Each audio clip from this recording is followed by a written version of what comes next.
me saying. So, yeah. Hare Krishna again, everyone, and we'll get started with today's session. So the topic for today is whatever you do, do it for me. This is what Krishna is saying. Not me means doesn't mean me. It's for Krishna.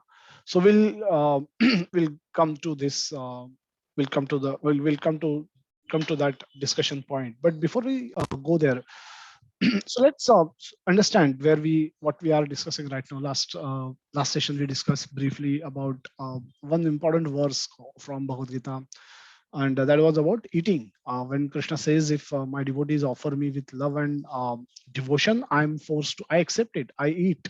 And that's what the verse 9.26 was. So this entire section of Bhagavad Gita, where we are now, and we are discussing various verses in the towards the end of Bhagavad, which comes in the ninth chapter, towards the end of ninth chapter of Bhagavad Gita. These all this all these verses, they are so Krishna says these are meant for pure devotees. They are meant. They could only be appreciated and understood properly by pure devotees. Otherwise, people cannot understand it, or even if they try and understand it, they will misunderstand it, wrongly understand it. So, so the topic. Let's understand. If we have to understand those verses, we have to act according to those verses. Only if we are devotees of Krishna, we are non envious of Krishna, we are pure devotees of Krishna. Then it's important also for us to step back and understand how do we become pure devotees of Krishna. Because if we wish to understand those verses correctly, properly, so how can if we, and become and devotion pure devotion is the criteria for that understanding, then we must also inquire that how do we really become pure devotees. Are we just born as pure devotees, or by our own effort we can become pure devotees? So let's understand, let's hear views that if we want to become devotee, forget pure devotee, let's try to say that we want to become devotees of Krishna. So is it, how can we become pure devotees? Is there a process, or is it sudden? Someday we may wake up from our bed and think that we are pure devotees. What is the process? How ये कैसे बन सकते हैं devotees? Because and then because that section can only be understood by pure devotees or devotees of Krishna. How can then we become pure devotees? How can we become devotees of Krishna? What is the process for that? Anybody would like to share their thoughts, their ideas? Prabhuji, by reading Bhagavad Gita, chanting, associating with likewise devotees, and eating prasadam, these are the Okay. ways of becoming pure devotee. Okay. So if you do what other devotees are doing, we will also become Associating pure with pure devotees by associating with them. Okay. associating. So it is doable by everyone, right? It is achievable by for everyone. It is not that it is it is not a monopoly zone for some. It is anybody can become devotee of Krishna. It's open for everyone, correct? Okay. Anybody else would like to share their thoughts on how to Hare become Krishna, devotee? Prabhuji. Using our four senses in Krishna service, like hearing, chanting, then nose smelling the flowers, feet senses going to temples, associating with devotees, and like hearing. So all the senses we can use for the. So okay, so by engaging our senses in serving Krishna, we can also become pure devotees. Okay, nice answer. Anybody else? Prashant Prabhu, you want to say something?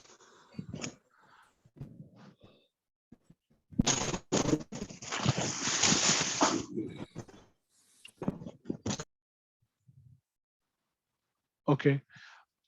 Any other thoughts from anyone? Bhumika Mataji, adding Krishna in our every moment of our life, we can become pure devotees. Okay, nice. Let's go to chat box.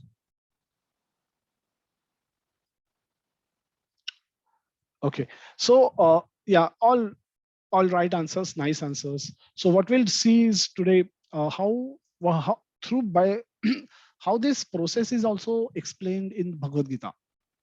Bhagavad Gita opens up with this kind of a conversation, and how by going through Bhagavad Gita, let's try and understand how the flow of Bhagavad Gita, using which how can uh, we also easily can understand how we can become pure devotees, and what is the progression of a devotee, and for that matter, from a stage where we are unaware of God, we are not sure who is God, we don't know whether God exists, whether we don't know whether God is my God is God, हमारा हितैषी है या हमारा दुश्मन है, he's giving us trouble, or he's our help, he's our friend, or he's our not friend, who is he? And from that stage, to understand that we have to devote our life for him. Now that's a big decision. So from the journey, the for ordinary person, it's a long journey. It becomes a long journey from right from knowing who God is to devote ourselves to him completely. And how can this journey be attained? How can this journey be achieved? Is it easy? Is it doable by everyone? So let's try and discuss this using the flow of Bhagavad Gita. And end of it, what devotees do, then they do everything. So all can see the slides.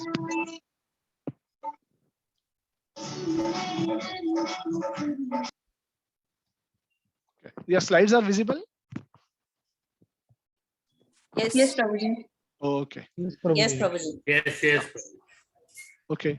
So let's proceed further on this and take this point further, that we want to become pure devotees, but at the beginning we are not so sure. We're not so sure about who is God. So in the Christianity and Islam, they have one conception of God, and everything else is false God. And in India, we say there are polytheism. Polytheism means there are many gods, and all everybody consider their God to be supreme. Everybody try to worship their God with lot of faith, lot of devotion, lot of austerity.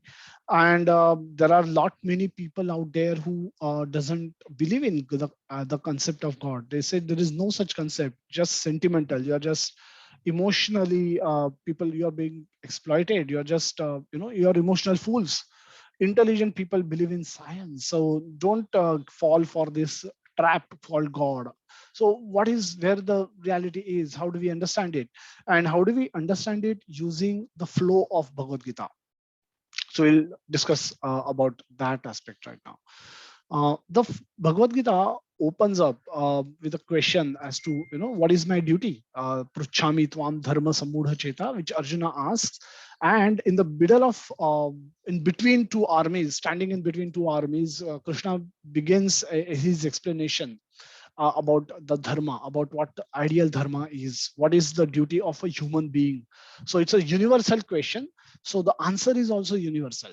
So when there is a specific question, then the answer that is given is also specific, which is may or may not be applicable in other situations. But Arjuna is asking a universal question, and then whatever answer now Krishna is going to give has also the universal application, and that's why we today find Bhagavad Gita to be absolute relevant, even in today's time, even after 5,000 years after it was spoken.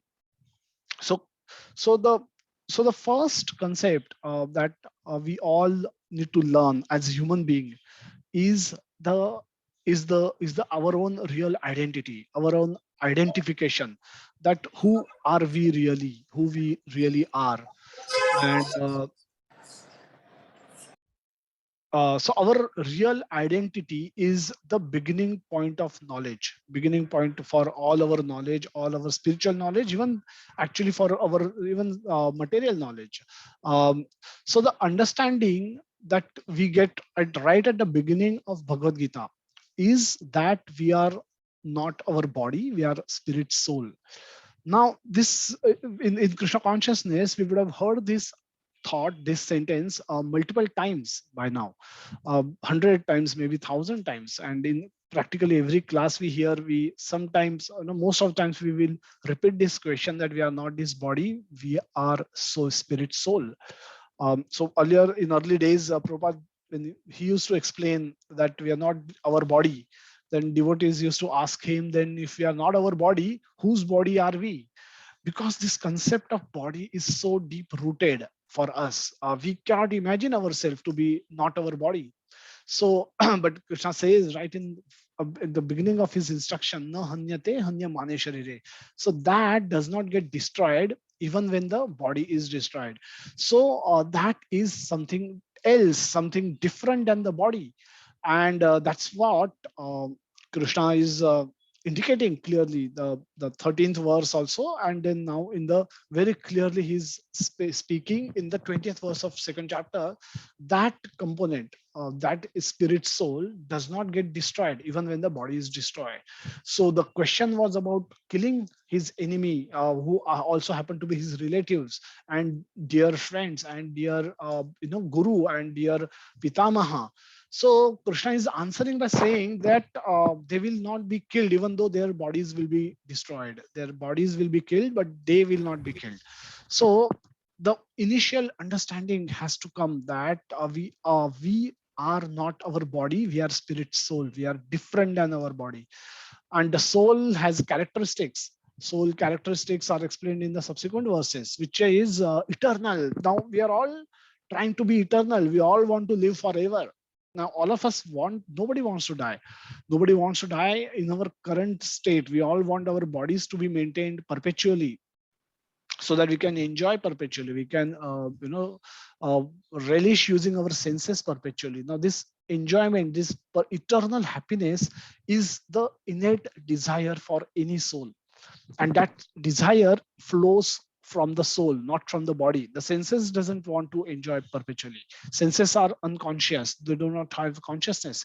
The eyes don't want to see things unlimitedly. It is the soul who is using these external eyes to see some object of our pleasure. So the senses are semi-conscious. The mind subtle, the mind, intelligence and ego are also subtle body, but they're superior than the senses and the dead matter. But even soul is the original driver. The soul is the desirer, and the soul, that desirer actually is eternal anyway. So they want to maintain our current body eternally, but actually the soul is eternal, and his desire to be eternal, desire to be perpetually happy, eternally happy, flows from its original position, in which he is actually, oh, Satchit Ananda, that he is eternal, he is full of knowledge, and he is full of bliss.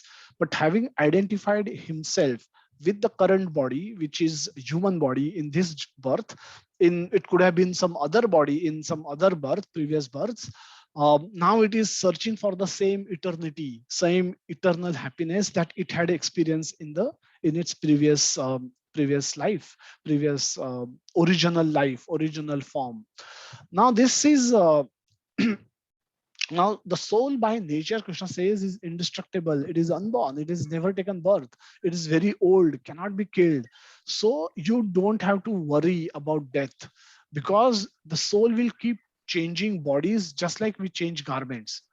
The soul is anyway going to change bodies as if we change garments. We every day change garments, and soul change bodies at the end of one's life. So Krishna is saying, Arjuna, do not to overly worry. There's nothing that you can do about it.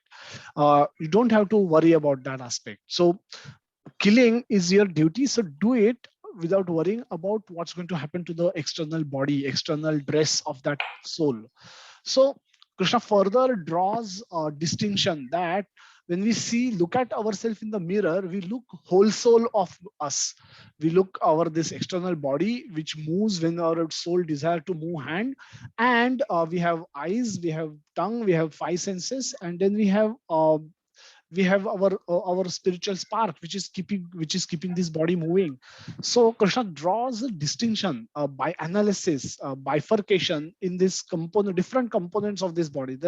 Even though हम एक शरीर देखते हैं, which is a moving body of, say, myself, Mahapati Ramdas, but I have multiple. It can be broken into smaller components, different identifiable components. And which are those components? Yeah. So these components are the senses. There is a dead matter, which is the skin and the rest of the matter, chemicals that are there in our body, and there are senses which are superior to the dead matter. Then there are the senses, the mind, intelligence, and spirit soul in the same order. The senses, mind, intelligence, and spirit soul. They are all different components of us. They're not. It's not all one. Anything inside us is not us. Anything inside us is not us. Our senses are different, our mind is different, our intelligence is different, and spirit soul is different, and each of these need to be controlled independently. The senses must be controlled. Senses must be controlled using our mind. Otherwise it can carry away mind. The senses, if we keep senses uncontrolled, unchecked, then they can carry away mind of even a person who is trying to control his mind. So Indriyani Pramathini Haranti Prasabhamana. In the 60th verse of second chapter, Krishna says this. He warns that the senses are required to experience the world. They are very important. They play a very important role. However, they also need to be regulated. There is no unlimited enjoyment that can be provided to the object of senses, to the senses through by providing senses of object. So the senses need to be regulated using our mind, so that if the senses remains uncontrolled, they can carry away a mind of a person. The mind is like a reins, and senses are like horse of a chariot. Chariot, in chariot analogy, five senses are considered to be five horses. Everybody wants to run in different directions, and the mind is a reins which controls, which the charioteer used to control that, control these horses. So lagam jo hota hai wo, that is mind, and charioteer, the sarthi jo hai, that is intelligence. Now, so Krishna says that if senses remain uncontrolled and the mind is unable to control it, then intelligence must act. Intelligence must act and try and control both mind and my mind and the senses. And if that doesn't happen, then tadasya harati pradnya vayur navam ivambasi. Then that the senses, the mind, everything can carry away, kidnap. Haranti is like a kidnapping. They kidnap even the intelligence away with them, and that will cause great loss of a person. So why this is important? Because we have to understand our own true nature before, if we want to progressively understand whom we want to become devotional to devotional towards. So, for becoming a devotee, that process starts from understanding our own self. If we don't know ourselves, we can't devote ourselves to anyone else. And we will not find a proper purpose in order to do that.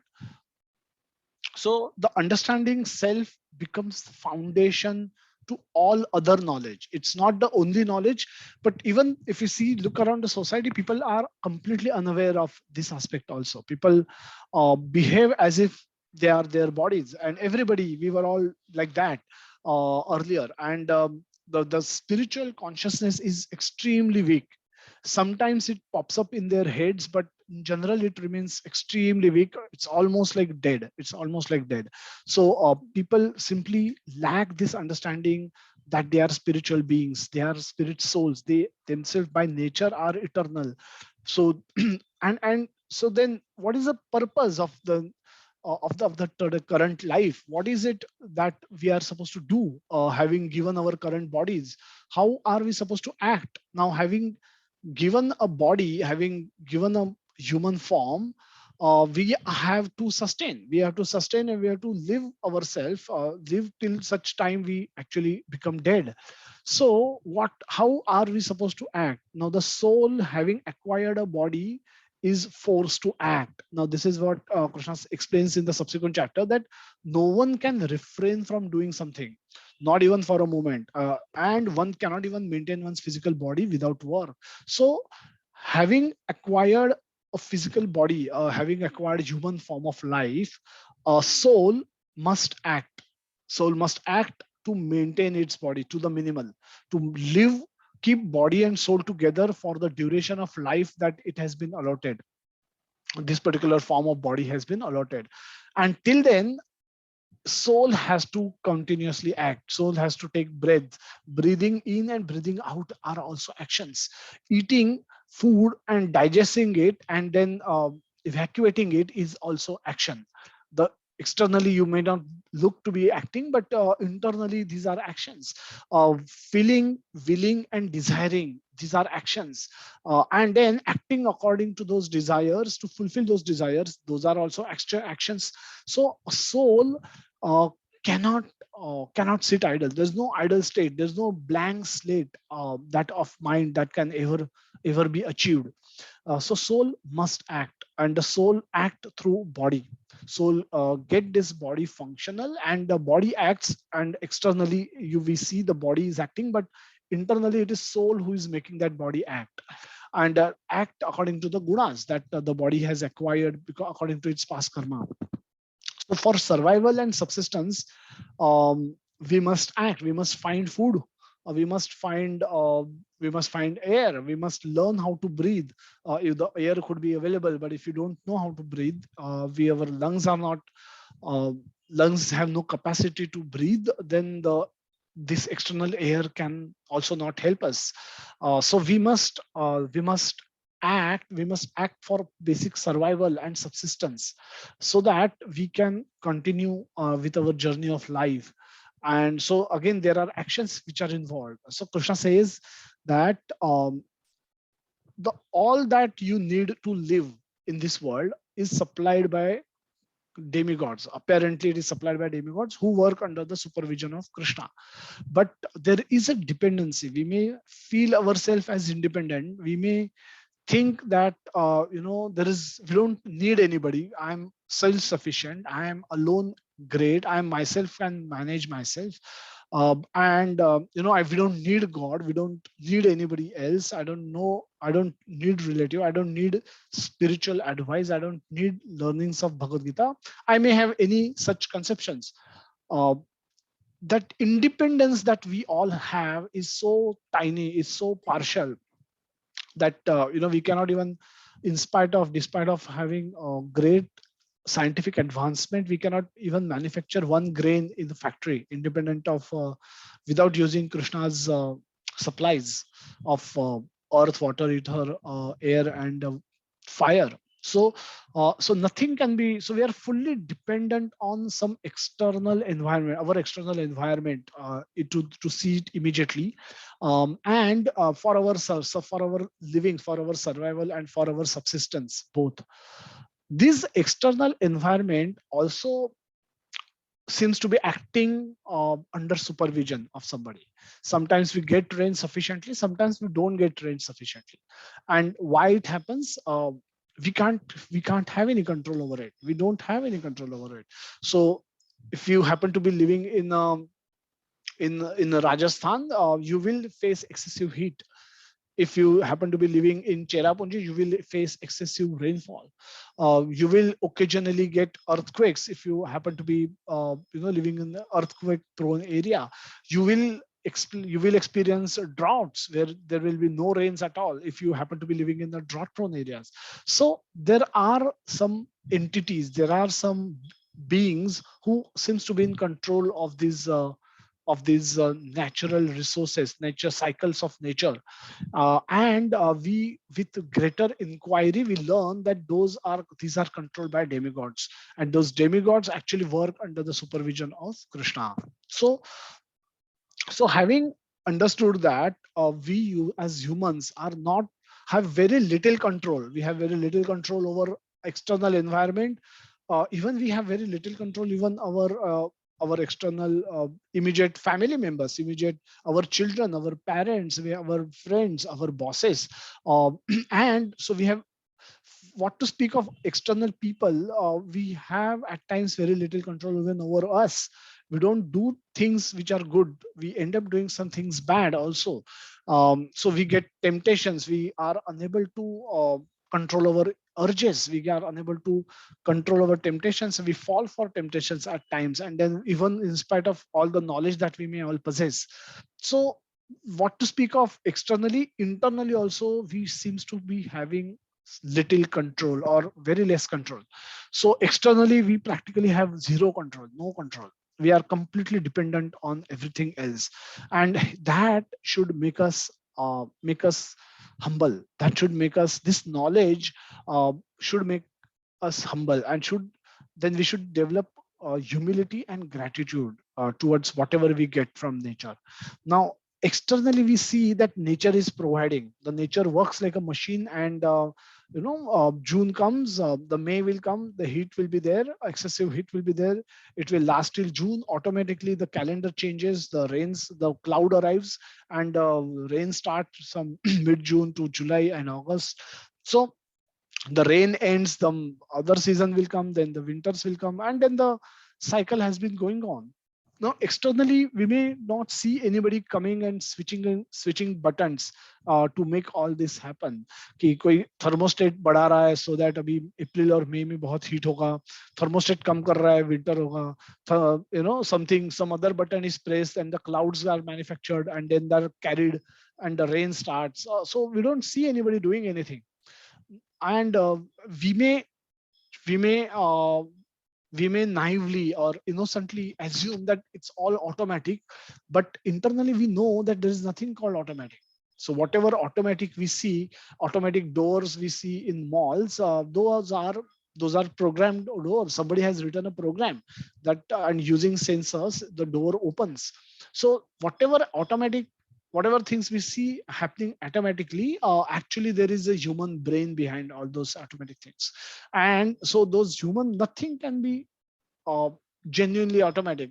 So even the even the universe, which appears to be acting perfectly, behaving perfectly almost, uh, we are forced to accept this argument that they must be controlled by someone, though those are not visible, those controllers are not visible.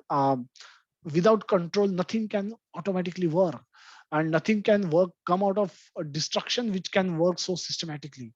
So these higher beings who are in control of this universe, uh, that we learn from Bhagavad Gita, are working actually under the supervision of Krishna. So those are devatas or demigods who work under the supervision and control of Krishna, who happens to be who is the ultimate owner and owner controller of this entire universe. So who has created and offered us this facility to live in. So we develop gratitude, we develop so this is our, at best this is our first introduction to God, to the concept of God, that there is nothing in our control, there is practically zero control. We all have, we have ego, we have, I may have a lot of faith in my own capacities, my belief in my power, a belief in my contacts, I may have a lot of those things, and but at the same time I also realize that all these things are so false, all these things just make no sense. My power, I might be very powerful today, tomorrow morning I may wake up, I may not be able to lift my hand, I may just get struck by some attack, paralysis attack, or and I may not be able, I may just lose my ability to speak. There could be so many things that happens to people around us, and that make us believe that our abilities are there today, but they are not perpetual, they are not permanent. So we must have our some basic humility, we must have some gratitude, we must show some gratitude towards someone who has greater control than all of us, who is more control, who has in more control than all of us put together also. So that is what we learn from Krishna in Bhagavad Gita, that Krishna is that ultimate controller, Krishna is that ultimate God. And the pure devotees who are in love with Krishna, who love Krishna, they offer food to Krishna. Now, this verse comes in between, in the third chapter, 3.13, Yajna Shishtashina Santo, where Krishna says, my devotees offer me food and they eat remnants as prasad or mercy. This way they remain free from sin. All those who don't do this, they eat sin only.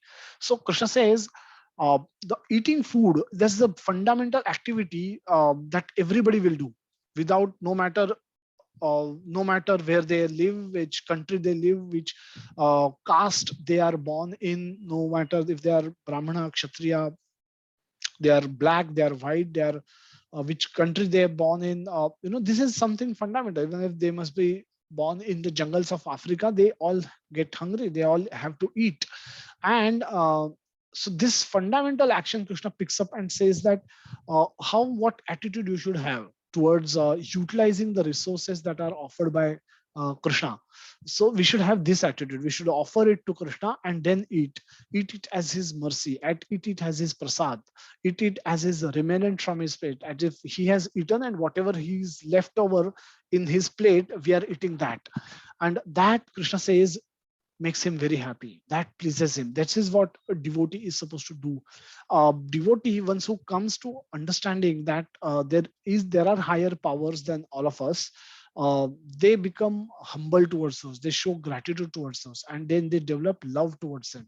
And in that mood they offer food also, which they take from Krishna only.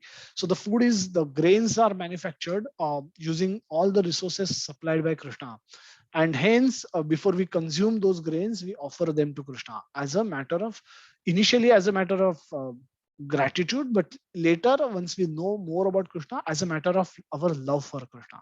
So it's not that, and then we'll see what kind of a food stuff that can be then prepared, which we wish to offer it to Krishna. So Krishna doesn't change body. Fourth chapter Krishna says that Krishna is up till now has not very explicitly told that Krishna is Supreme Personality of Godhead and he is the one single worshipable object. But Krishna now starts elaborating on that aspect. Krishna says that I remember everything from past. I know past, present, and future because I don't change body. I'm remain in my same body. I'm also unborn and I'm imperishable, Lord of all living entities. So this is where the first time Krishna has spoken elaborately about himself, and then he reveals that the his purpose he reveals is to come and perform activities for what kind of activities Krishna says I'll perform? I'll perform activities of annihilating miscreants and saving the devotees. So generally giving pleasure to the devotees, protecting my devotees, and any miscreants who are troubling my devotees, I will kill those. And these are the kind of activities I will perform. And Bhagavatam explain these activities elaborately, that various incarnations of God, and how Krishna appears in multiple incarnations, and how he serves his devotees, how he help his devotees, how he protect his devotees, and how his devotees love him and he reciprocate with his devotees. Now all those activities are explained beautifully in Srimad Bhagavatam. Krishna says, "These I come to perform these activities, and I take many births, but I also come in my original form as Lord, as Sri Krishna." And after having performed all these activities, Krishna says, anybody who learn about these activities, anybody who learns about different incarnations of Krishna and different activities that are performed by Krishna, Krishna says that he will end the cycle of birth. That person can end the cycle of birth. त्यक्त्वा देहं पुनर्जन्म नैति मामेति सो अर्जुना जन्म कर्म चमे दिव्यम यो वे एवं यो वेत्ति तत्त्वतः त्यक्त्वा देहं पुनर्जन्म नैति मामेति सो arjuna. Just by knowing my births and my activities. Now, all this is Bhagavad Puran. His different incarnations are explained there, and different activities are explained there. His activities, his devotee activities, everything, and their reciprocation with each other. Everything is so beautifully explained there. So anybody who learns about this, and why will they learn about it? Because because that is what is because that is the only object of knowledge. That is the proper object of knowledge which can help us end our cycle of birth, which is the objective of human birth. The objective of human birth is not to live happily and enjoy the resources of the world, that we will anyway do, because if you are given 70, 80 years of life, we will have to utilize resources of this world, and there's no choice for us. We have to utilize the same, breathe the same air, we have to eat the same, eat the food which is manufactured by this, by utilizing resources of the world. We have no choice there. And if we can live happily without sinlessly, that's also great, but that is not the end of our life. That is not for, if you only keep doing that, if you don't learn about Krishna's births and Krishna's activities, then Krishna says that's a waste of one's lifetime. If you only live life without knowing about Krishna, without inquiring about Krishna's life and Krishna's activities, then that's considered to be the waste of life, a waste of one lifetime. But if you inquire about Krishna, and whatever progress that you make towards developing love and affection for Krishna, that is the profit. That profit is never lost, is what Krishna says. So good karma. So going forward, so he gives a very very direct objective for taking human birth. Now, Bhagavad Gita is spoken in the while standing in the middle of two armies, where everybody is prepared to kill each other, and Krishna is saying that the ending cycle of birth is the objective of human birth, not killing each other. Killing each other, all the activities that we perform are incidental, are byproducts, are not the primary objective for which you taken birth. You may be doing charity, you may be doing social work, you may be doing taking care of your family nicely. All those are incidental, those are required activities, but those are not complete activities. You're not taken birth so that you can produce children and take care of them. You're not taken birth so that you can keep watching every movie that is released by Bollywood. You have not taken birth so that you can watch every deliveries board on the cricket field. Those are incidental activities. When you enter into a IIM or IIT, your primary objective is to pass out of it and get out of there. Your your objective is never to live there forever. Similarly, Krishna says that the objective of human birth is the end the cycle of birth and not take birth again. Punarjanma tyaktva deha punarjanma naiti mameti so arjuna. The stop punarjanma. The punarjanma is one such big confusing concept in society today, that those who are practicing spirituality for a long time, they are also not fully convinced that whether there is punarjanma or there is no punarjanma. What will happen to us if we, when we leave our body, what is going to happen, what is our preparation for our life after death, for our journey after death, after giving up our present body. People have simply no idea about all this, and hence they struggle, they get bewildered by everything. So what are they then busy doing? They are busy doing karma. They are busy doing some actions, either good actions, bad action, ugly actions, or some kind of actions they are busy doing. So the good karma, bad karma, and their respective reactions. People are caught up. People get caught up into this. If you don't, if they are unaware of Krishna, if they are unaware of Krishna's activities, if they are unaware of the objective of human birth, to end the cycle of birth, if they are unaware of all this, then the only thing they become aware of is to act in the using this body and senses and mind and intelligence. When you only act at that level, you may act in a sattva guna, rajoguna, or tamoguna, or a combination of all these three, and all of these will produce results, produce fruits, and these fruits could be good fruits or bad fruits or ugly fruits. It could come to us in form of sufferings. Now this is like a ocean. This becomes like a ocean, and there are waves, they take us up, there are waves which they bring us down, and in general there is agitation. In general there is a problem, there is a worry, there is kuntha, and there is no peace of mind. You can't be peaceful. Some oceans may appear to be peaceful, but any moment they may become volatile. So our life is like this. Everybody in our life seems to be, some might appear to be in peaceful conditions now, but you never know when the tide will change, and then they may face agitation in their life, or the turbulence in their life. And that's what we see happening all the time, in our own life, in the life of our near and dear ones, and in life in general for everyone. So people get bewildered. This is a bewildering topic. Krishna says it's not easy topic to understand. Gahana karmanogati, when Krishna says, he doesn't say that this cannot ever be understood, but the important point he's trying to make here is that your actions have consequences. Don't assume that nobody nobody knows what you're doing. Everything that you do has a consequence, and those consequences will come back to you.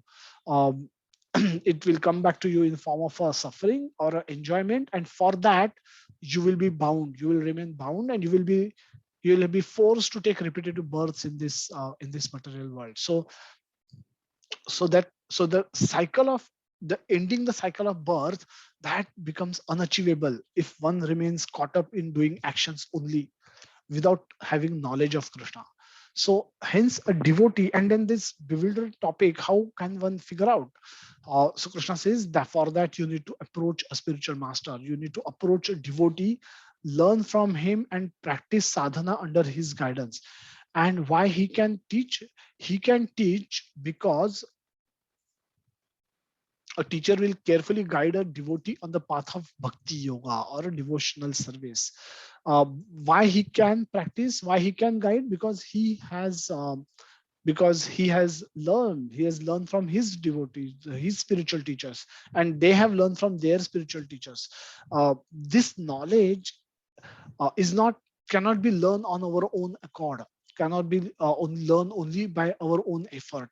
This knowledge appears in our heart or get manifested in our heart with Krishna's mercy.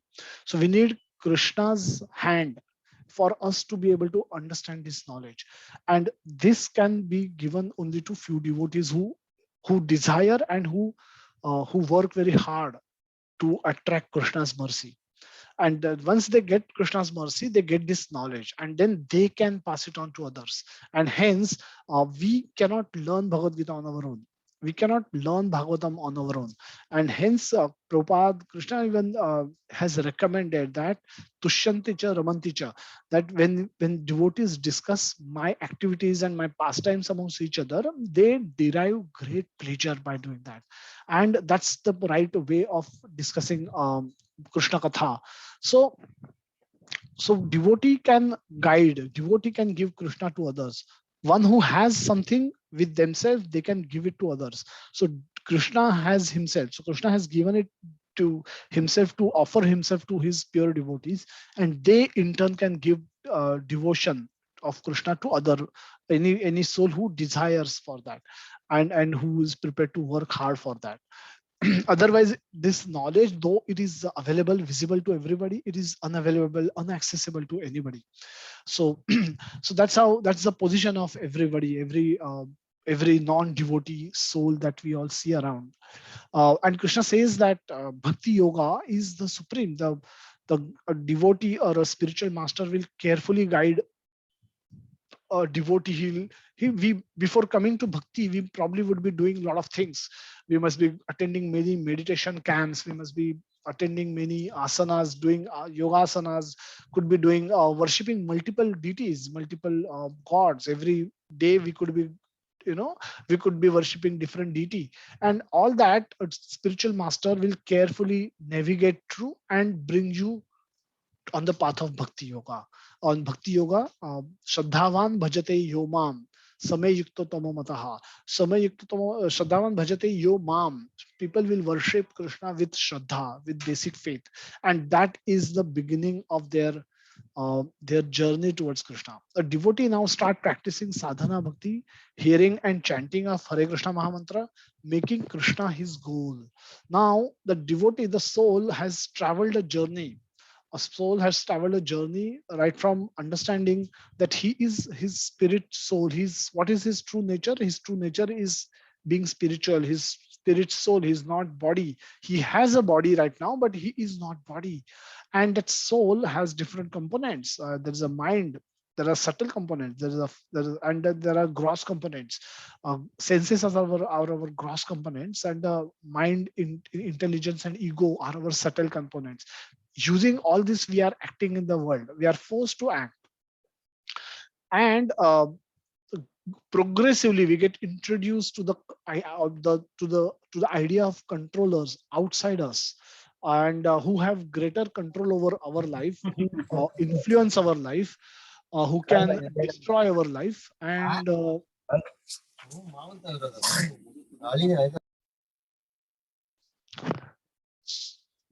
so so they have far greater control than what we have.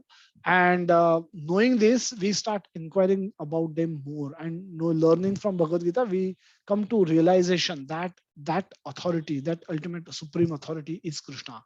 And when we approach a spiritual master, he engages us in worship of Krishna properly. Now, learning, so now in the seventh chapter onwards, Krishna starts speaking about giving more insights about how the world functions and how the world is operated, and what all the different manifestation, different great manifestation that we see in the world, what do they actually are, what are these actually. So Krishna says everything is me. You appreciate height of Himalaya, he says I am that. You appreciate oceans, I am that. You appreciate taste in water, I am that. You appreciate sun and sunlight, he says I am the heat in the sun. And so on and so forth. So he says, whatever great manifestations that you may be appreciative of, you may be desirous of, the Paurusham Nrushu, the ability in men, Krishna says, I am that. The intelligence of the intelligent, Krishna says, I am that.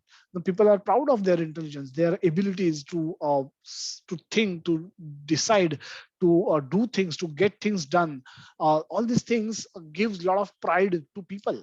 Uh, and Krishna says, I am that Paurusha. Paurusha is that ability in men which help them get things done. Krishna says, I am that. And hence, by seventh chapter, learning seventh chapter, we understand that everything is Krishna. Everything is Krishna outside our soul. Everything is Krishna, and all these facilities are made available by Krishna to us. There are superior energy, there are inferior energy. The inferior energy are the material world, is the material world, and the superior energy is we ourselves. Ourselves are part and parcel of Krishna. We are separated part of Krishna. So everything originates from Krishna, everything is maintained by Krishna, and everything will be eventually destroyed by Krishna. Hence, one should not get attached to the temporary things, but seek permanent things. What is permanent? Search for what is permanent. So this distinction is again brought out, that don't entangle to for the. So so distinguish between what is permanent and what is temporary. The world around us is not false. This home which I belong to, which is owned by me, is not false, but it is temporary. Before me, this home was occupied by someone, and after I will leave my body, this home will get eventually occupied by someone else. And this building where this is currently my apartment is, was also existent for quite a long time. And before this building also, this land existed on which some other form and shape of structure was there. So everything is temporary, everything is constantly changing form. This building is also deteriorating every year. Eventually we may demolish this building and build another building. So should we, how attached we should be for the temporary things? Our relationships are temporary. My wife, my children, my parents, my everybody, my friends, all of us have met for this lifetime, and these are important relationships. Everything is important. They are we have responsibility, we fulfill our responsibility, we are committed to serve our family members, we maintain our family members, take care of our family members, and we do those with great commitment. However, one must understand that they are temporary. They were not my relatives, they were not my friends, they were not my children, they were not my spouses and parents in my previous birth and previous birth and to prior birth and prior birth, and they will not be with me in next birth. They may or they may not be with me in the next birth also. So Krishna is clearly identifying or distinguishing between the temporary and the permanent, and saying that you should be intelligent and look for what is permanent. Temporary, it's use what is temporarily available, but seek permanent. Now, now what is permanent abode? Krishna says this world is not permanent. Ashashvatam, dukkhalayam, ashashvatam. Ashashvatam is, this is, in the whole world is temporary. What to speak of some elements in this world, the relationship of this world, or the structures of this world, the possessions of this world. Now everything is temporary. The whole world is temporary. So so you should not be overly attached to the world. We should not be overly attached to the possessions which you have accumulated in this world. Then what is the permanent? There is an eternal abode. Krishna says the permanent eternal happiness of which is available in the abode of Supreme Lord. Now that is explained in the 8.21st verse. So Krishna says, leave temporary aside. Use temporary, use what is available in the temporary world to attain the eternal world, eternal happy world. And that is the abode of Supreme Lord. Yam prapya na nivartante tadhamam paramam mama. Now this is where Krishna speaks for the first time almost elaborately about there is another destination that one has to achieve. Now again, uh, unless one understand Bhagavad Gita progressively, this concept will not be able to, nobody will be able to digest the concept that there exists another world. Because with our senses, our current technology available, and the sense perceptions that are available with us, we cannot perceive the existence of soul, which is a spiritual spark. What to speak of understand the spiritual world completely, which is so big. So a small particle of soul we still cannot figure out. The science has no information about soul. It just doesn't know why a person died. It just says it's his bad luck that person has died. But eventually, but so what to speak of spiritual world, which is a different world altogether, where there is eternal happiness. And Krishna says that tad dhama paramam mama.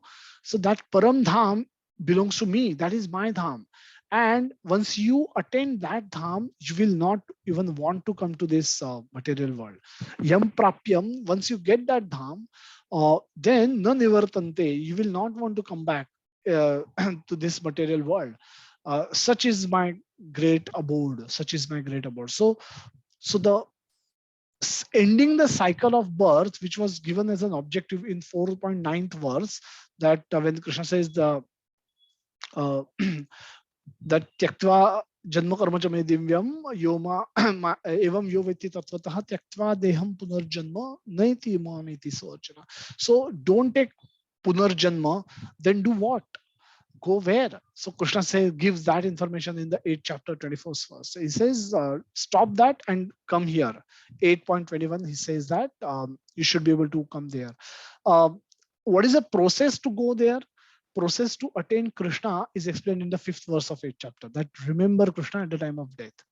Now, how can one remember Krishna at the time of death if they have not remembered him throughout the life? Then Krishna says, okay, do that. Tasmat sarveshu kaleshu mam anusmara yudhyacha. That every time sarveshu kaleshu mam anusmara, remember me all the time, every time. How? Krishna says that by remembering me constantly, by chanting my name constantly, you can remember that. In the 14th verse, Krishna has explained this, that ananya chetaha satatah yo mam smarati nityashaha tasyaham sulabha partha nitya yuktasya yogina. So tasyaham sulabha partha, for such a devotee, the path of bhakti is very easy. If one is able to remember him, ananya cheta, without deviation, yomam smarati nityashaha, if you can remember me nityashaha always, then attaining Krishna is very easy. He says it's not difficult at all. So the 8.5th verse gives the process how Krishna can be attained. 8.6, the 7th verse elaborates on that process, that you need to remember him continuously. And 8.14th verse says that it is not very difficult. It encourages you that it is sulabha, it is very easy. So don't worry, you can do this. Everybody can do this. So And then by doing it, what will happen? You will attain Krishna's eternal abode. And so that's the objective. That's the objective. Yam prapyam na nivartante. Having attained this, you will not come back to this material world, which is dukhalaya shashvatam. And so this is where Krishna consolidate his teaching, that which starts from 4.9, in that section where Krishna says that I am the objective and my activities need to be studied, my activities need to be understood, and I will perform those activities of yada yada hi dharmasya glanir bharata abhyuthanam adharmasya tadatmanam sujamaham paritranaya sadhunam vinashaya ch dushkritam dharma sansthapanarthaya sambhavami yuge yuge. Now all that is there. All this is in summary what is there, what happens in Bhagavatam, where there is a miscreant who comes, Hiranyakashipu. Then there is a trouble given to Sadhu, that is Prahlad Maharaj, and Narsimhadev appears and kill Hiranyakashipu and establish, the trump or the victory of good over evil. And it's been happening for his brother Hiranyakshaka. The Varahadev appeared, and then for every now and then we see in Bhagavatam that some devotees, some trouble, somebody start making trouble, and then Lord appears in some form or the other, and then he retrieves his, he saves his devotees in different ways. And that's how those activities get established. And by studying those activities from Bhagavatam, then Krishna says you will not take birth again. Just by understanding those activities in Tattva, you will not take birth again. You will not take birth again means what? Where will you go? You will go to his own abode. The process for that is to remember Krishna throughout one's life, and also to remember Krishna at the time of death. Now, what happens in the abode of Krishna? Krishna says you experience eternal happiness, you experience eternal blissful life. And how can one experience? Can we get experience of that eternal experience, that eternal bliss in this current world using our current senses? Krishna says yes, that is also possible. So when we engage in devotional activities, when we sing and chant, and dance in the kirtan, we watch, we see, we take darshan of deities, we worship deities, we honor prasad. By serving devotees, we experience that spiritual happiness which otherwise is available only in the spiritual world. We can take that experience while we are available, we are present in this current world using our existing senses also.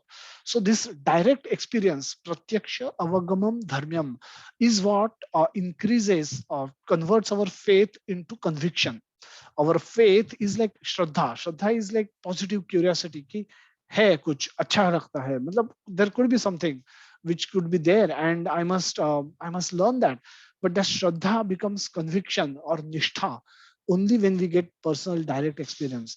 Now that once we get this happiness, once we experience this happiness, once we by attending yatra, by visiting temples, by associating with devotees, when we get experience of this happiness, we then the Krishna becomes undeniable truth for us. Now other people, we this is something that we have experienced, now others have not experienced. And we may not be able to satisfy all their questions about Krishna, but having experienced Krishna, having experienced this happiness, and uh, having known that this happiness, how we know how to link this happiness to Krishna. We don't say that this happiness comes to us by our own accord. We know that this happiness comes because there is Krishna. Krishna is giving his mercy, and this experience come as his mercy. That's why we are experiencing this bliss, this happiness. When we link our happiness to Krishna, then Krishna becomes undeniable truth for us, which we have experienced. Having experiences, we become doubt free from all doubt. And then we start practicing the same process of bhakti with complete conviction, complete devotion. At this stage, the uh, at this stage, this is a very important stage where we have where we have got some experience of bliss, of mercy of Krishna directly, through various means, by performing sadhana bhakti, by performing chanting, while singing kirtan, while taking prasad, while visiting dham. We experience that bliss. We experience that bliss, and we are able to link that bliss with Krishna. It's like in sleep, a child might have his eyes closed, but when there is winter and the child starts shivering, mother is putting the blanket on the child, and then the child suddenly find warmth. Child feel the warmth, and then without even opening the eyes, they know that their mother has given them a blanket, which is giving them comfort. And so similarly, a devotee can understand that what's happening to them, what happiness they're experiencing, they're easily able to link it with Krishna and his mercy. And then at this stage, devotee, something different happens. Having experienced Krishna, a devotee is now able to perform devotional service, follow the four regulative principles, not by force, but by full conviction, by full faith. It's like having experienced the cure, my faith in doctor and his medicine he is giving increases, and then I take the same medicine much more faithfully with far more conviction that now I'm going to get cured by using this medicine. And earlier I may say take the medicine, but I may have some doubt that will it work on me, will this doctor be is this doctor genuine, is this medicine genuine, and if it's going to work on me. But once having experienced symptoms of cure, we may not be fully cured, but even by experiencing symptoms of cured, we will feel we can experience our faith in the medicine and the doctor, and the whole process of medication increases manifold. Then so when that happens in life of a devotee is able to make devotional service their life. What's the difference? A devotee is able to make devotional bhakti or devotional service their life.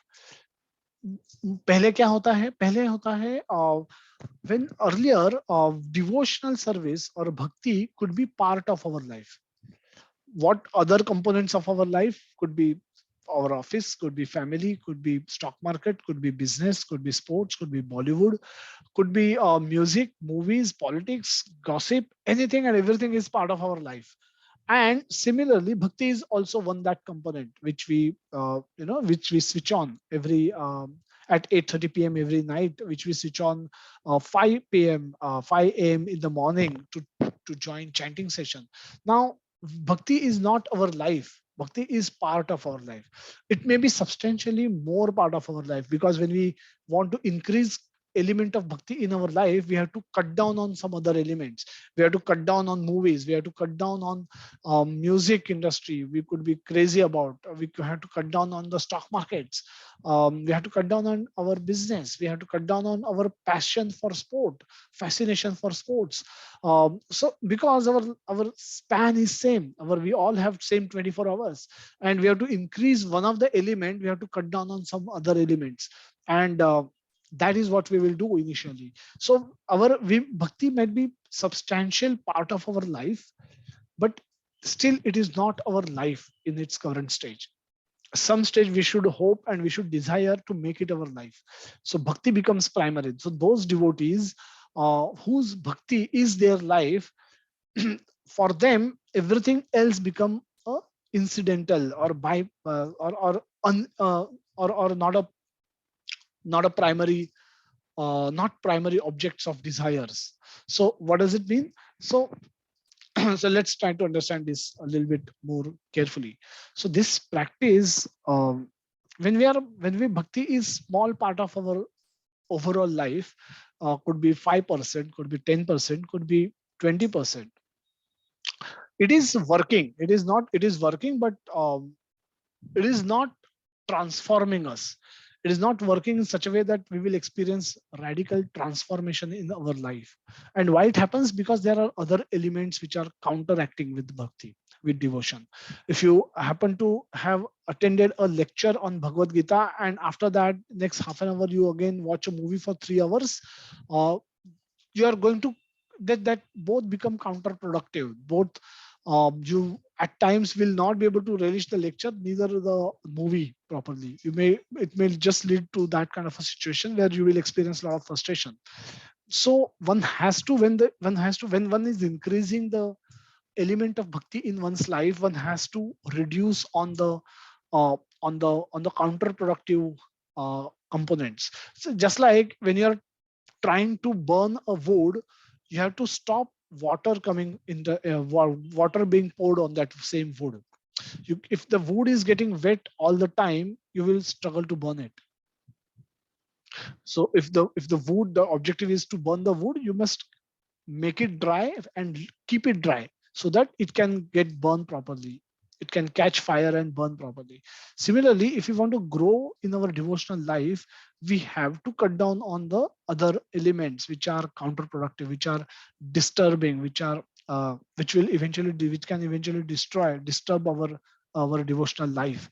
And that is how um, find that many people are going to temples for whole life, but their life practically doesn't change because they don't see any transformation, any spirit. They may feel good when they are present in the temple for some time, and when they are going down to the detail, they may do that with great faith, great awe and great reverence and great respect, great attitude, great bhakti.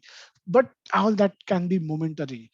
The moment they step out, they may forget all about Krishna. They may forget all about Shiva temple if they are visiting Shiva temple, whatever temple they are visiting. So bhakti at best can make some people good, but it does not transform people radically unless people make bhakti their life, and they allow the spiritual component to grow.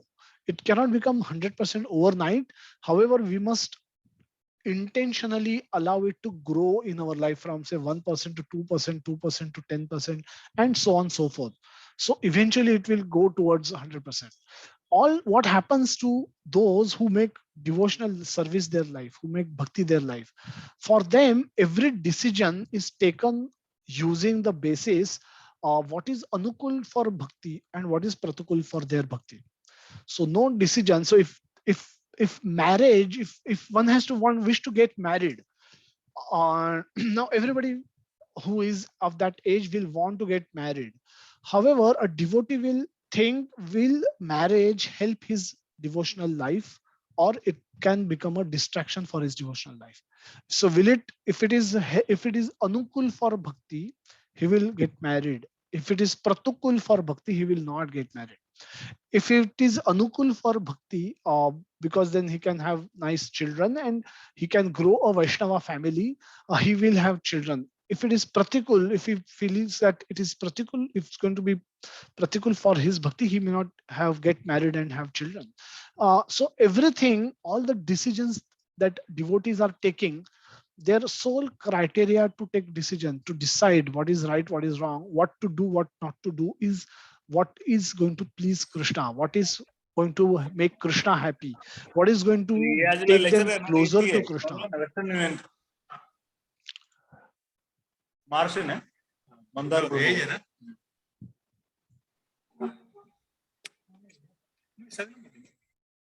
Yeah.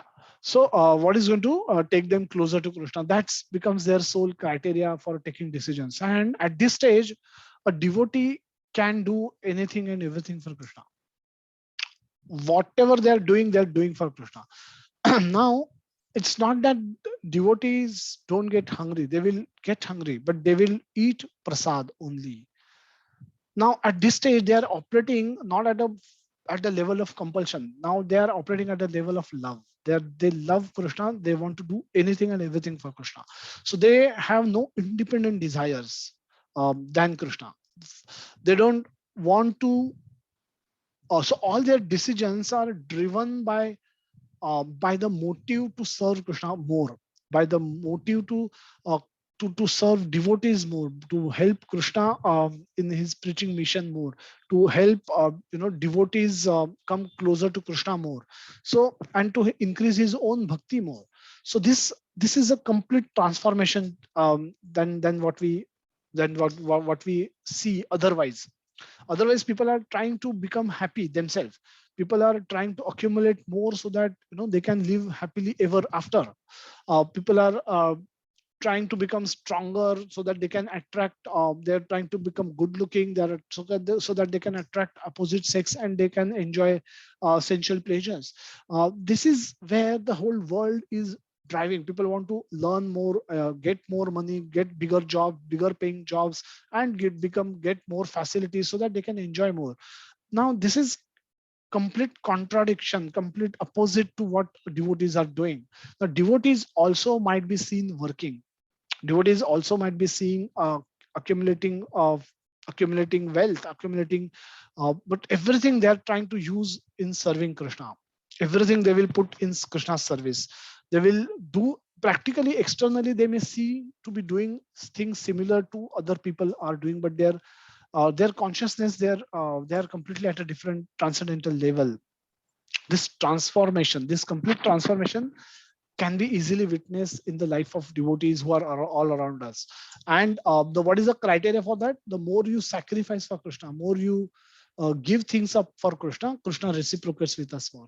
So when we love Krishna, we do things for Krishna, and we stop doing things for Krishna. It's like uh, we can when we love someone, we give that person and we give up something for that person. And so more a devotee sacrifices more for Krishna reciprocates more with such devotees. And that's how this radical transformation can be witnessed. So we'll cover this background, and then we covered quickly the verse which we spoke about in the last session about the patram pushpam phalam toyam yome bhaktya prayashyati tada aham bhaktya upaharatam ashnami pratatmanah. And Krishna says here the most important part we'll discuss, and we'll move to the next verse. Now this background is where we came from. We traveled a journey in today's session where we started from a completely unaware person, a completely person who doesn't know anything about God, to someone who loves God and who is ready to do anything and everything for God. Now this journey happens through the different. We refer to the various verses from Bhagavad Gita, and this journey is explained to us by Krishna from chapter 2 to chapter 9. And at chapter 9, when Krishna says, when you reach that stage where everything and anything you're doing it for my pleasure, at that stage, if you offer me anything, offer me a fruit or a leaf or a water, whatever you will offer me, I will accept it. Why I'm forced to accept it? Because of your love with which you are offering me, because of your devotion with which you are offering me. It's not the component that is important, but your emotions are important. Your bhav is important. Bhavagrahi. Krishna is bhavagrahi. He accept your bhav, not accept your food. He can accept your food also, but Krishna says that love and devotion forces me to accept the offering that you are giving, and I eat. And I eat, and then I keep the remnant so that you can eat, because I love you also. If I end up eating everything, what will you eat? How will you survive? So I return you the same bhoga by adding my mercy into it, and that becomes prasad. And that is what Krishna says, that when you offer me with love and devotion, I will accept. This is a perfect picture of Krishna being offered food by Maya Yashoda, which is cooked by Radharani. It can't get better than this. So again, Prabhupada in the purport says that permanent, the order achieve what is intelligent person's objective of human life is to achieve a permanent blissful abode of eternal happiness, a permanent blissful abode for eternal happiness. Now that's what we see, that the Dhamma Paramam Mama is that permanent blissful abode for eternal happiness, and which Krishna has already introduced, and he's given us how to go there, what we should do to in order to be able to go there. And once you go there, what happens? You don't take birth again in this material world. So having explained this, Krishna is Prabhupada is explaining in this again verse very beautifully that this process is easy and can be attempted even by the poorest of the poor. Because when you love Krishna and Krishna loves you, when there is a loving relationship between two people, Krishna says, I don't care, I will not care with the what you are offering me. Whatever you will offer me in love, I will accept it. And the standards which are set are so low that nobody can say that he cannot fulfill those standards. Anybody can offer water to Krishna, anybody can offer leaf to Krishna, anybody can offer a fruit to Krishna. It is made so easy because it's available everywhere.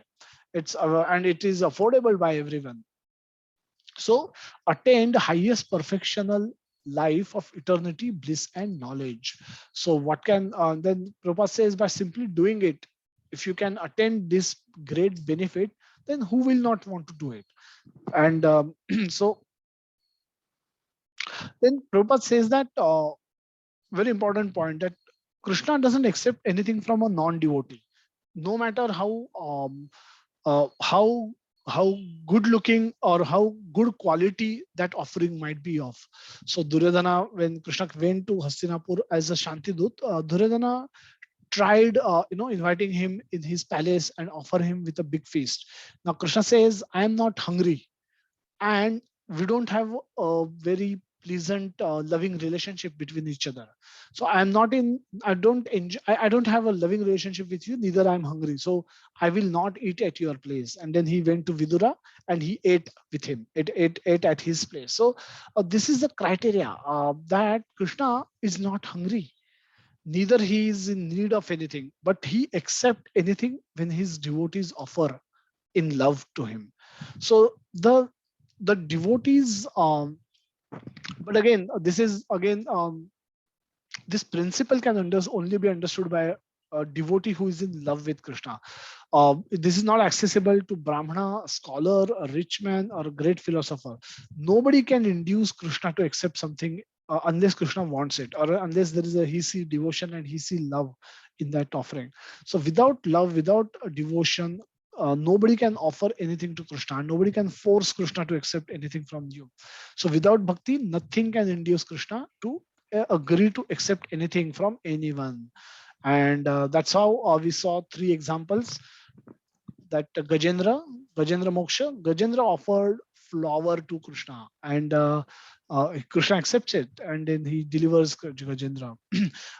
In the pastime of Pandavas, while they were in Vanvas, they were in forest. Durvasa Muni comes and then asks them to prepare an elaborate feast for himself and his disciples. And Draupadi was saved by Krishna, arrives there and he eats a leaf. He or she offers a leaf to Krishna. He eats a small leaf and then everybody was fully satisfied, so much so that they run away from there. They said, if we go back and if we are not able to eat, Bhimsen will kill us. Bhimsel will become very angry with us.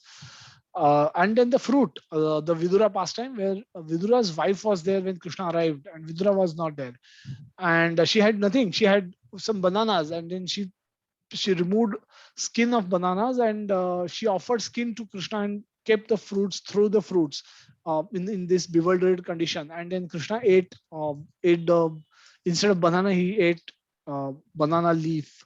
Again, what Krishna is accepting, Krishna is accepting the love that was offered, devotion of a devotee, love of a devotee, and devotion of a devotee. He's not worried about the quality of food stuff that's cooked and that's offered. So very important thing for us, all of us, to remember. Going forward, one who loves Krishna will give him whatever he wants, not whatever he wants means who wants, whatever Krishna wants. And then Prabhupada brings up the point that meat, fish, eggs should not be offered. Only vegetable, grains, fruits, milk, and water are proper food for human beings, and they are prescribed by Krishna himself. Whatever else we eat should not be offered, since Krishna will not accept it. Again, at this platform, we are in love of Krishna. We want to do anything and everything only for Krishna. Whatever will please him, we want to do those things, and not anything else otherwise. So at this stage, we don't care about acharyas tell us that don't offer onion garlic to Krishna. They are not in sattva guna. They are in rajo and tamo guna. Devotees don't question. There's no question of then, because Krishna will not accept it. Krishna will not like it, and then devotees will not offer it. And Krishna again bring up the point that anybody who eats without offering, he eats sin only. Uh, so going forward, what is offered? Offering should be made with an attitude of love. Krishna is not hungry. We're not feeding Krishna because he's hungry. We are feeding Krishna because we love Krishna and we want to offer our. This is a way in which we offer our love to Krishna, and Krishna can act. Krishna can act. He can eat by accepting our prayers, by listening to our prayers. He eats, and all his senses can be interchangeably used. He can eat through eyes. He eat through by ears, by hearing the prayers. But so in actuality, Krishna is supreme Lord, and uh, so in this instance, hearing devotee's word of love in offering foodstuff is wholly identical with his direct eating and actually tasting the food. So no impersonalist can understand it. So the so so therefore, this is a only the devotees who accept Krishna as he described himself without interpretation can understand this. That supreme absolute truth can eat food and enjoy it as well. We'll skip to another verse, and then which will try and complete couple of more verses, and then we can take the question answers. Yat karoshi yad ashnashi yad juhoshi dadasi yat tapasyasi kaunteya tat kurushva madarpana. The translation says that whatever you do, whatever you eat, whatever you offer or give away, whatever the dasi yat, give away, and whatever austerities you perform, yat tapasyasi kaunteya, do that as an offering to me. Do that as an offering to me. So Krishna is again very elaborately explaining that don't just, it's not a question of eating food alone. There's deeper, something deeper in this as well. So if you have devotion, you will do this also. Whatever you will do, so doing anything and everything for Krishna in this brief. So whatever you do, do it as an offering to me. Do it for pleasing me. Do it for me. Uh, so thus, so we'll look at the some purport from by Srila Prabhupada. Thus, it is duty of everyone to mold his life in such a way that he will not forget Krishna in any circumstance. Everyone has to work for maintenance of his body and soul together. And Krishna recommends herein that one should work for him. Everyone, now, if we cannot work for directly for Krishna, then we should at least offer our fruits of work to Krishna. We can offer part of our fruits that we get, that could be the wealth or the salaries that we can get by not working directly for Krishna. That part at least can be offered to Krishna if we are unable to work directly for Krishna.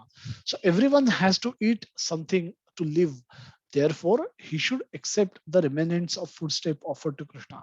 So eating is not banned. Eating is not considered to be bad. However, Krishna says you will eat something. Prabhupada says you eat prasad, offer food to Krishna and then eat. Any civilized man has to perform some religious ritualistic ceremonies. Therefore, Krishna recommends do it for me, and this is called archana, archana or archanam, as it is known as. Everyone has a tendency to give something in charity. Krishna says, give it to me. And this means that all surplus money accumulated should be utilized in furthering the Krishna consciousness movement. A very clear instruction. Any surplus money accumulated should be utilized in furthering the Krishna consciousness movement. Nowadays, people are very much inclined to meditation process, which is not practical in this age. But if anyone practices meditating on Krishna 24 hours a day by chanting the Hare Krishna Mahamantra rounds on beads, round his beads, he is surely the greatest meditator and the greatest yogi, as substantiated by the 6th chapter of Bhagavad Gita. So again, Yat Kurushva Yat tapasyasi kaunteya. Tapasya is, Prabhupada is equating tapasya or austerities with meditation. And a lot of people do yoga classes today. But Prabhupada, I mean, in 1970s only, when the yoga, when he went to US, the yoga was big thing. All Indian gurus used to go to America and they used to try and teach yoga to people. But Prabhupada says in this modern age, it is not practical. Nobody can concentrate their mind such a way and elevate themselves through the process of yoga, the Ashtanga yoga, the 8 steps of yoga, and achieve samadhi. Even if they achieve samadhi, if they cannot get even if they achieve full samadhi and they get darshan of Lord, they need to still serve that Lord in order to attain his abode. They will not be able to directly go there. So they have to again start having realized his Paramatma realization. Having got his Paramatma realization, they have to come back and perform bhakti in order to be able to go to his abode. So that meditation is useless otherwise. So Prabhupada says, rather than that, why don't you meditate on in chanting Hare Krishna Mahamantra with your beads? And that person who does it is surely the greatest meditator and the greatest yogi. शुभा शुभ फलैरैवं मोक्षसे कर्म बंधनै संन्यास योग युक्तात्मा विमुक्तो माम अवश्यसि mam upashyasi. So again, very important verse, a very assuring verse, where Krishna says that free from bondage, becoming free from bondage, karma bandhane, that is a shubha ashubha, good and bad. So in this way, you will be freed from bondage to work and its auspicious and inauspicious results. With your mind fixed on me in this principle of renunciation, you will be liberated and come to me. Again, very important verse that by, by doing things like this, by acting in devotion, acting in love for Krishna, what happens? Krishna says, uh, in this way, you will be freed. This process of bhakti is so strong, it's so potent, it's so powerful that you will be freed from bondage to work and its auspicious and inauspicious results. Now, these results are not only the results of our current birth, these are results of our millions of previous births. And Krishna says in this verse, there's a direct verse which he says that you become free from bondage. You become free from bondage of all entire bondage, the good and the bad, because the good is also binding, bad auspicious results, inauspicious results are also binding. So you need freedom from both in order to be able to liberate and go back to Krishna. So how does that happen? How can that ever happen? Krishna says that can happen only through following the process of bhakti. When you become a devotee, when you start doing things for Krishna, when you devote yourself to Krishna, when you do anything and everything for Krishna, then Krishna's mercy, by Krishna's mercy, this is the side effect, this is the result that you will experience. And then you become fixed, your mind, with your mind fixed on me in this principle of renunciation, you will be liberated and you will come to me. So this stage where you will be able to chant continuously, you will be able to remember Krishna continuously, and also at the time of death you will be able to remember Krishna and thereby go to Krishna, attain Krishna in this way. So the last purport. So Rupa Goswami says, so here Rupa Goswami explains the purport, in the purport, the concept of Yukta Vairagya, that use whatever you have to serve Krishna. Use your body to serve Krishna. Use your wealth to serve Krishna. Don't reject everything. Don't reject anything. And but utilize everything. Utilize your time. Utilize your wealth. Utilize your current life.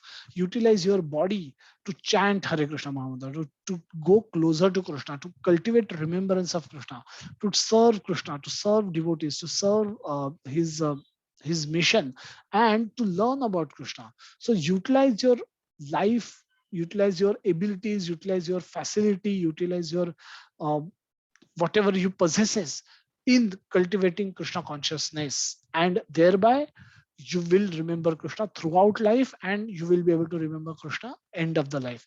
The side effect of it is all your past good and bad fruits are getting demolished, are getting destroyed by simply by following this process without your knowledge. And then when you become light, free from all those baggage, you become eligible to to be able to remember Krishna throughout your life and to also at the end of life. So this is called Yukta Vairagya. Use everything in Krishna's service. So we don't we don't because we want to attain Krishna, we don't want to give up our life today, but we want to utilize our life today until we face our death for cultivating remembrance of Krishna. So we don't want to renounce our wealth today, but we will utilize our wealth in creating comfortable facility where my family members can comfortably practice sadhana bhakti. We don't have to think about what or where my food will come from tomorrow. In that condition, it will become very difficult for a conditioned soul like us to be Krishna conscious. But by taking care of our basic needs, if we can practice bhakti nicely, then that wealth accumulation is also accumulation for Krishna's service. So utilize everything that is available for serving Krishna, for remembering Krishna, for cultivating Krishna consciousness, for becoming and remaining Krishna conscious in our life. So Prabhupada says further, actually situated in renunciation, such activities clear the mirror of mind, and as the as the actor gradually makes progress in spiritual realization, he becomes completely surrendered to the Supreme Personality of Godhead. Therefore, at the end, he becomes liberated, and this liberation is also specified. By this liberation, he does not become one with the Brahma Jyotir, but rather enters into the planet of the Supreme Lord. It is clearly mentioned here, Mam Upeshyasi. He comes to me, back home, back to Godhead.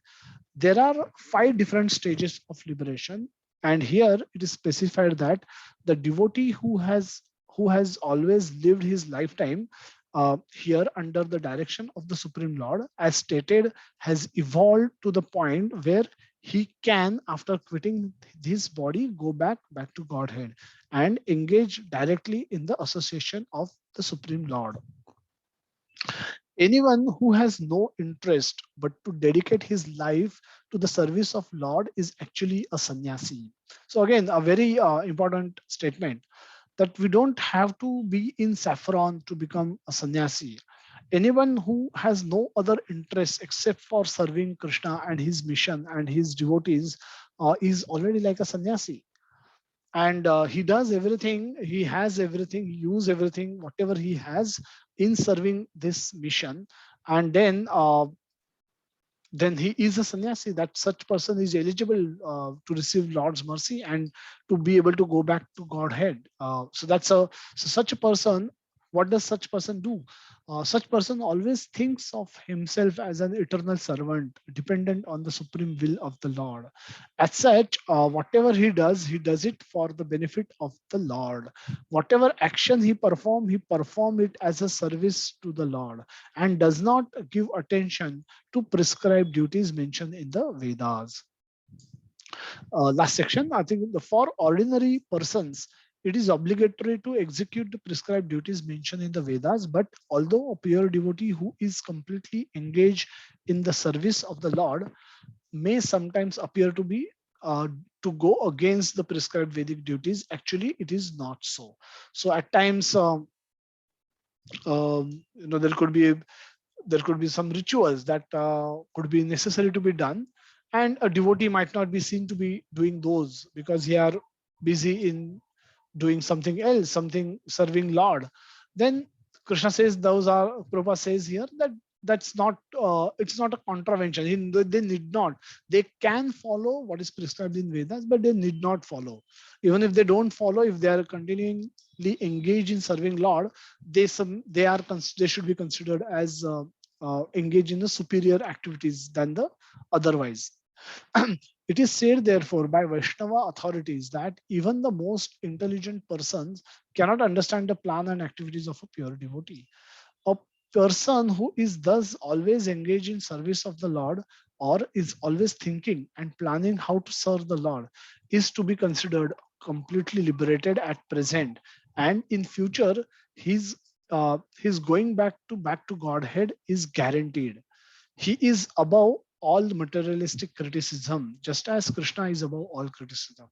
Very profound statement, very bold statement, that a person who is thus always engaged in service of the Lord, or is always thinking and planning how to serve the Lord, is to be considered completely liberated even at present moment, and in the future will be his going back to Godhead is guaranteed.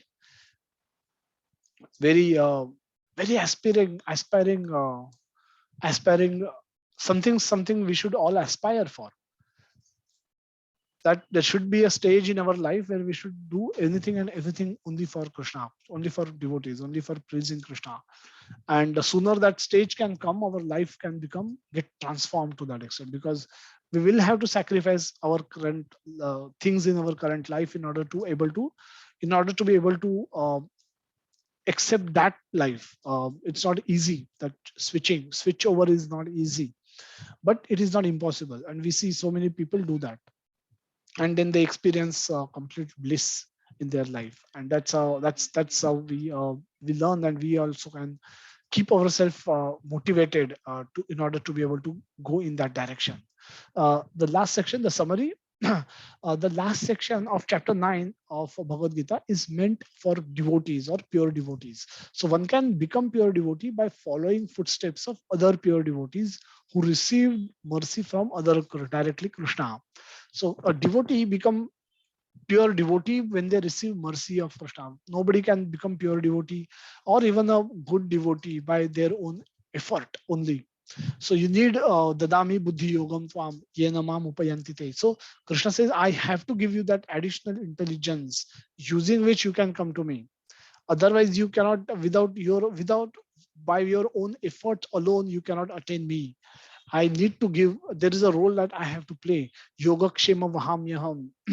That I have to carry something that you lack, and I have to protect something that you possess, and give more intelligence also, so that you can understand my transcendental nature and my activities, and thereby get fixed in my devotional service, and thereby you can come to a level where you are becoming a pure devotee.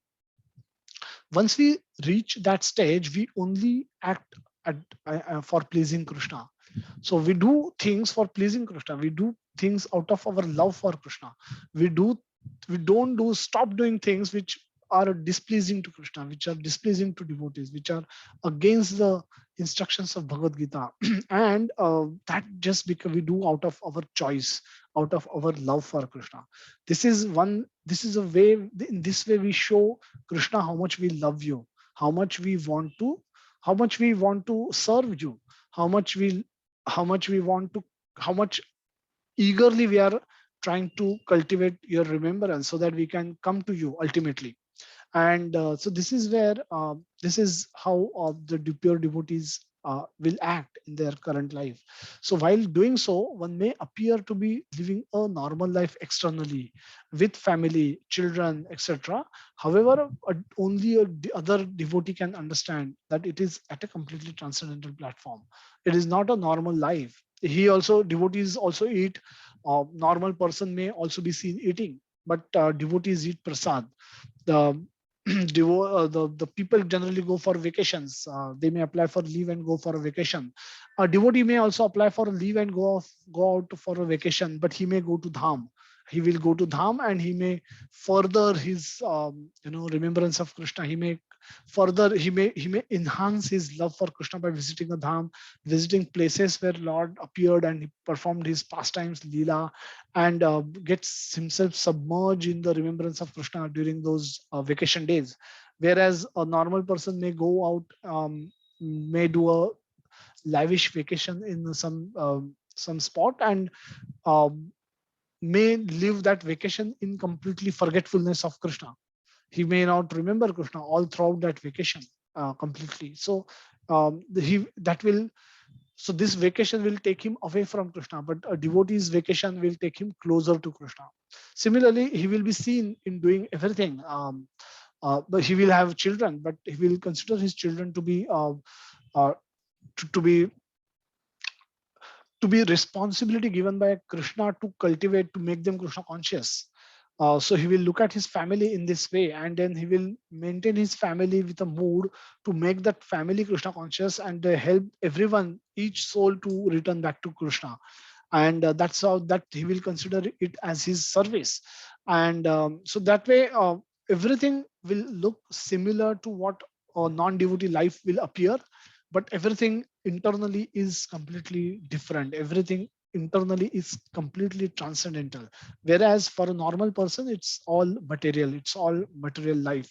Even if it is good life, it's a non-sinful life, even if they are living life in a sattva guna, predominantly, not harming anyone else, not accumulating wealth by false means or by illegal means or whatever.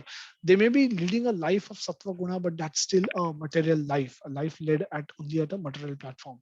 So while we so the comparative comparative visuals of both devotee life and non-devotee life will appear to be similar, but they are completely different. And why so? Because devotees' actions are motivated by love for Krishna and nothing else. So that's the sole objective with which they operate. And so facility for becoming pure devotees of Krishna comes to us in the morning and in the evening. Morning through japa session, the same link that we are using today, and evening through chat session, where we hear from Bhagavatam and Bhagavad Gita from 8:30 to 9:50. So we'll, थोड़ा काम कर आऊँ पास जाऊँ थोड़ा काम करा तने yeah, so we'll close for today's session. We'll see if anyone has any questions.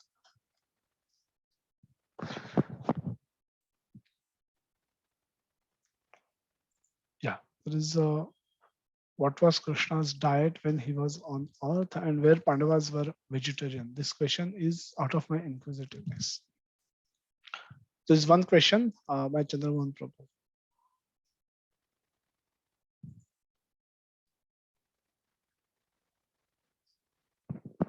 Okay, so we'll take this question, and others can think of other questions if they have, or else we can end today's session. So, what was Krishna's diet? No, and where Pandavas were vegetarians, as we all were they following of the same instruction that Krishna has given to us to follow. So about Krishna's diet, again, Krishna was eating whatever was offered to him by eating. Was Krishna getting hungry? So when Krishna appeared to perform Leela, part of Leela, as one, if you have to perform Leela, you have to act according to your character. Now you're given a character it's like a play. If it's like a play, if a billionaire is given role of a beggar who is asking for food from person, he has to play that role to the perfection. Otherwise, the play will fall apart. Play will just look fake. So when Krishna act as a child of their parent, his parents, he acts like a child, and he forget his godliness when he's acting like a child. So as a small child, when Krishna sometimes cry because of hunger, he genuinely cry out of hunger. And seeing him crying in hunger, Mother Yashoda feels great joy. And then she prepares and feeds Krishna with food, and then that satisfies Krishna, and that satisfies Krishna. Um, that satisfies Mother Yashoda's parental love, and it gives Krishna's himself also the eternal bliss, because that's the reciprocation, that's the parental rasa that he also wished to desirous of enjoying. Parental love he's also wish to enjoy, and that he gets, and the mother gets her share of love. So that becomes perfect reciprocation. So whenever when Krishna was living in Dwarka, He had 16,108 wives, and each of them were eagerly waiting to serve him, offer him. Now he was living life of a he had 16,000 palaces and living life of a king, Kshatriya king. So, but and all those wives were also Kshatrani. So were they necessarily cooking food with onion garlic, without onion garlic, meat, non-meat? Meat was not a predominant food component even in those times. So meat yagyas were offered meat, and then meat was the animals were sacrificed in yagya, and that time the meat was consumed by people, but it was not considered to be a general food diet at that time also, because even Bhagavad Gita, Krishna says that uh, the third chapter, Krishna says the human being subsist on the grains, and the grains are produced by rains. So when he explaining the cycle of sacrifice, he clearly states that human subsistence happens on the grains. He doesn't say human subsistence happens on meat. And meat is and the animals are supposed to eat vegetation, and for that vegetation comes by the grain. So the sacrifice cycle does not has that component. So he says annad bhavati, annad. So he says the anna, that is the grain, is what is manufactured by the rain, and the rains happen because of the sacrifice, because of yajna. Yeah, rains are born out of yajna, and yajna is born out of prescribed duties. So the cycle does not contain meat anywhere. So though there are when the Pandavas were also kings, and they were also performing ritualistic ceremonies as per the tradition at that time, that Yudhishthir Maharaj also performed Ashwamedh Yajna, and that Ashwa would actually get sacrificed eventually. And there were Brahmanas who could perform those yajnas of that purity, and they would sacrifice those animals. And at times there could be incidences or mentions in the scriptures, in histories, that meat was consumed by the people, but only on those occasions. The general instruction for everyone is that the anna, or the grain, was the food for humans always. So that is the question about the food. Let's see if anybody has any other question of what we discussed today.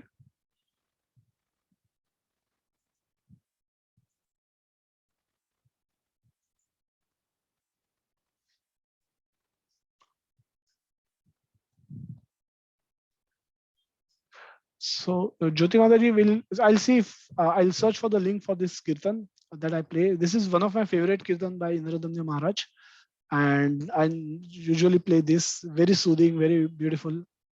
I'll try and look up for the link for this particular kirtan, and I'll share it with you so that you can also download it.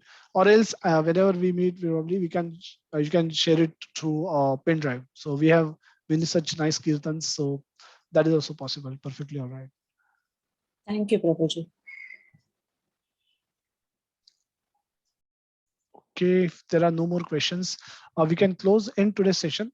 We'll probably have another ID next week also, though we temporarily used Chad ID today. So we have a parallel session going on at the same time, and hence we had to switch to the Chad ID. But next week we will have our usual ID, and we'll circulate that before the session.